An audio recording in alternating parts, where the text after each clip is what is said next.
የዝችን ቆራጣ ሴት ስም አትጻፍብኝ አልኩ። ሁለተኛ ይህንን ስም አንተ አህያ ሀራ አልሞትክም። አንተ ሰውዬ አልሞትክም። ሀራ አለክ።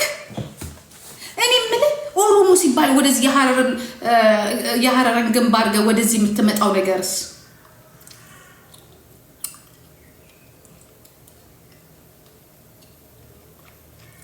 አሹካ እግዚአብሔር ምስክሬ ነው። ማንኛ ያልክ ደግሞ አንተ እዮብ የምትባል አህያ ድንች ፊት ራስክ አፈር ያስበላ። ሀራ የሚባለው ሰው የድሮ ሰው እኮ ነው። ከቲክቶክ ከፌስቡክም ጀምረው ግን ምን ሊያደርግ መጣ? ጉድ እኮ ነው። አላህ ረቢ ያአላህ ረቢ ጉርሜ አንተ እዚህ ቁጭ ብለህ ታዳምጣለህ። ዩቲዩብ ሂድና አዳምጥ።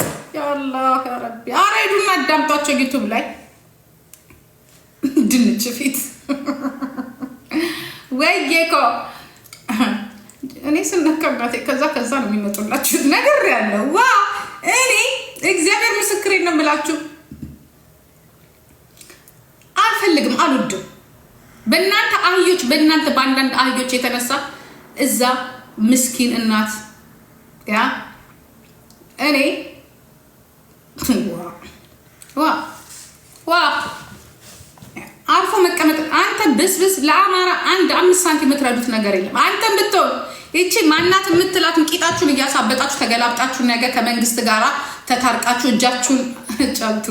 እጃችሁን ዘርግታችሁ አብራችሁ ያው አሁን ይቺ አስቴር የበሰበሰች በስባሳ የአዲስ አበባ ልጅ አስጨርሳ ማለት ነው። እኔ ወይ አላማ የላችሁ ወይ አንደኛ ሁኑ፣ በብሔርተኝነት አትሆኑ።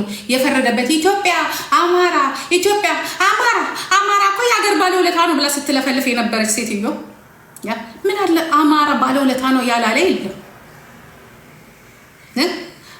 አማራ ከማንም ያነሰ እንትን የለውም። አማራን የጠላ የለም። ፖለቲካውን የአማራን ጥያቄ በስነ ስርዓት ውስጥ ከመጨረሻው ይዘሽ መጠየቅ ስትችይ እንደዛ አፋጭተሽ ምክንያቱም አንቺ ራስሽ ጉዳይ ስላለሽ ከዚህ በፊት የሆነ ነገር ስትፈልጉ የፈረደበት ባለቤት የሌለው የአማራን ስም ታነሳላችሁ። አማርኛ ስለለመዳችሁ ወይ በእናታችሁ አማራ ስለሆናችሁ ሰውን አስገድላችሁ አያይዛችሁ አማሙቃችሁ ተነስ ብላችሁ ይሄ ሁላ ከሆነ በኋላ ዛሬ እንዲህ ብለሽ እኔ ችግር የለም ለኔ ትደግፍኛለሽ፣ ለኛም እንደዛው ነሽ ነው። እኔ አሁን አንቺ ትላንትና የነበረሽን አቋም አይቼ ነው ምን አይነት አቋም ነው ያላት። እኔ ዛሬ ብልጽግና ነይ ቢለኝ ኦሮሞ ሆኜ ነው የምቆማት። ብልጽግና ሆኜ አይደለም የምቆመው፣ ኦሮሞ ሆኜ ነው የምቆመው። በግል ማንን ትደግፊያለሽ ካልሽኝ ደግሞ የምደግፈው ሽመልስንና የኦሮሞን ብልጽግና ነው። ማናችሁንም አልደግፍ ማናችሁም። ምክንያቱም የኔ ጥያቄና ጥቅም ያለው እነሱ ጋር ነው እንጂ የዛ ብአዴን ወይ ምናምን አይደለም። አይ ዶንት ኬር ያ እዚህ